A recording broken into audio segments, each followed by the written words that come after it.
প্রধানমন্ত্রীকে কুরুচিকর আক্রমণ ফিরহাদ হাকিমের, বললেন প্রধানমন্ত্রীর নাকি কোনো ভূমিকাই নেই অপারেশন। শুধু তাই নয়, ফিরহাদ হাকিমের বক্তব্য প্রধানমন্ত্রী বড় দেশের ভয়ে সেনাকে আটকেছে।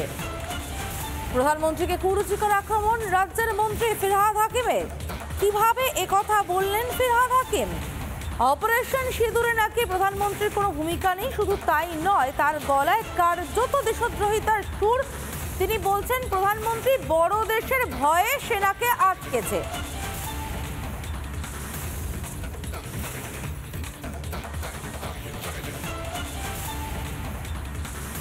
বলে না, গায়ে মানে না আপনি মোড়ল। ভারতবর্ষের সেনাবাহিনী তারা তাদের জীবন দিয়ে, তাদের সামর্থ্য দিয়ে পাকিস্তানকে যোগ্য জবাব দিয়েছে।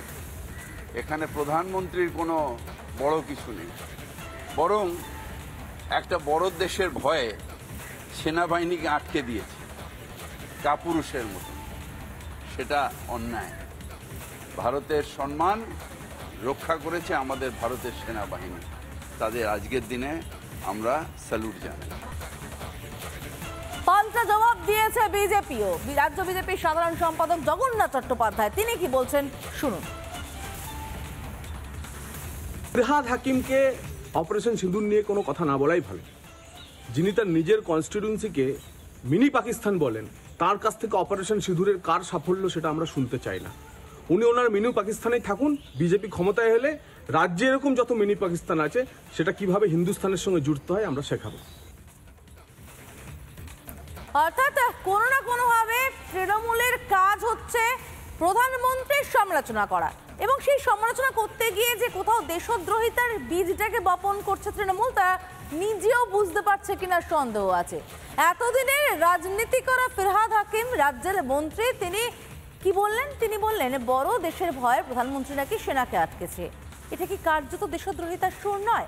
কি বলছেন প্রাক্তন এনএসজি কর্তা দীপাঞ্জন চক্রবর্তী, শুনে নেব। পশ্চিমবঙ্গে সিংহ শাবকের জন্ম হয় মুখ্যমন্ত্রীর অনুপ্রেরণায়। এটাই তো এই মহানাগরিক নাকি মহামনীষী আছেন, ওরা তো এটাই ঢাকঢোল পিটিয়ে বলে বেড়ান।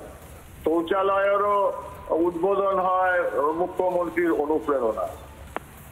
তার কি বেশি আশা করবো? দেখুন, এটা এই দলটি চিরকাল বিচারিতায় চলে। ওদিকে অভিষেক বন্দ্যোপাধ্যায়কে পাঠাচ্ছেন অপারেশন সিঁদুর নিয়ে তারা পৃথিবীর কাছে পাকিস্তানের মুখোশ করবার জন্য, আবার ইনি দায়িত্ব নিয়েছেন দুডেল গাইডের খুশি রাখার জন্য। একটা ব্যালেন্সের খেলা চলতে থাকে।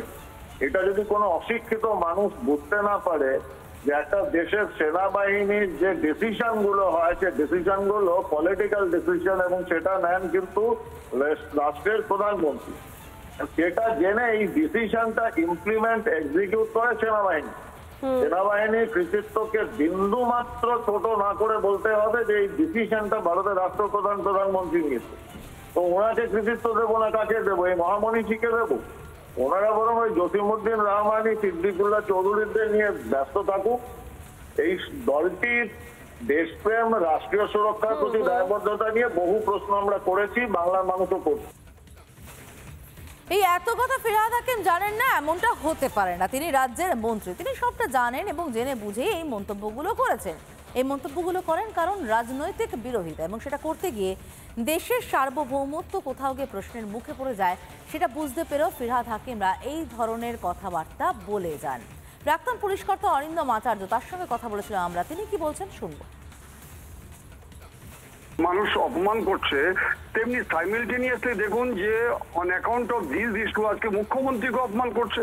তাহলে রুটটাকে কত বড় খারাপ লাগে, দুঃখ লাগে যে চেয়ারে আজকে নেতাজি সুভাষচন্দ্র বোস বসতেন, সেই চেয়ারে বসে থেকে উনি যে ধরনের ইঙ্গিত দিচ্ছেন, এটা কিন্তু যুব সমাজের মধ্যে কিন্তু মারাত্মক আজকে বিরূপ প্রতিক্রিয়া সৃষ্টি হচ্ছে।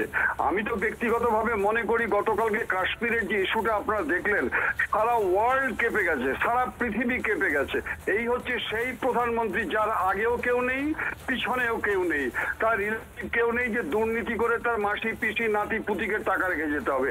দেশের যত নিয়োজিত প্রাণ যে ব্যক্তি, তাকে যদি অপমান করে, আমাদের মনে হয় যে এই বাংলার যে সংস্কৃতি তাকে অপমান করা হচ্ছে।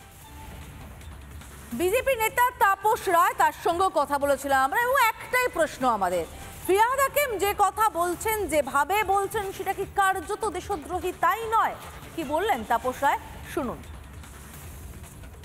দেশপ্রেমিক তো নয়, দেশদ্রোহী। এরা ভারত বিরোধী এবং এরা বেসিক্যালি পাকিস্তান প্রেমী। তা না হলে পরে এই মিনি পাকিস্তান, দাওয়াতে ইসলাম এসব বলতেন, এবং এসব বলার পরও তাকে মন্ত্রিসভায় রেখে দেয়, মেয়র করে রেখে দেয়। মানে আমি বুঝে উঠতে পারি না যে সারা জীবন ছোট থেকে শুনে এসেছি ব্যক্তির থেকে দল বড়, দলের থেকে দেশ বড়। তৃণমূলের কাছে বোধ সেটা একেবারেই উল্টো। আর এই ফিরহাদের কোনো জ্ঞান গম্ভীর শিক্ষা দীক্ষা তো সেই স্তরের নয়। তো সুতরাং আসলে মমতার দৌলতে, তৃণমূলের দৌলতে মেয়র হয়েছে। কারা কারা এই মেয়রের চেয়ারে বসেছে, আর এই মন্ত্রী চেয়ারেও কারা কারা বসেছে।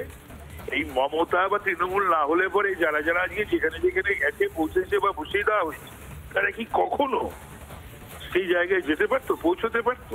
তার জন্যই তো আজকে বাংলার এই হাল। বিরোধীরা বলছেন দেশদ্রোহিতার কথা। কেন বলছেন আরো একবার আপনারা শুনুন। ফিরহাদ হাকিম দেশের প্রধানমন্ত্রীকে নিয়ে ঠিক কি বলেছেন, তাহলে আপনাদের কাছে পরিষ্কার হয়ে যাবে কেন বিরোধীরা দেশদ্রোহিতার অভিযোগ করছেন। বলে না, গায়ে মানে না আপনি মোড়ল। ভারতবর্ষের সেনাবাহিনী তারা তাদের জীবন দিয়ে, তাদের সামর্থ্য দিয়ে পাকিস্তানকে যোগ্য জবাব দিয়েছে।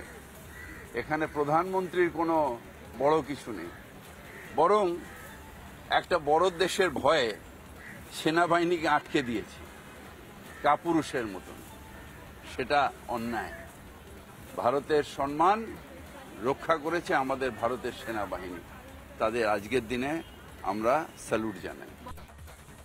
নানা ধরনের কন্টেন্ট দেখার জন্য লাইক করুন, শেয়ার করুন আমাদের ফেসবুক পেজ, সাবস্ক্রাইব করুন আমাদের ইউটিউব চ্যানেল।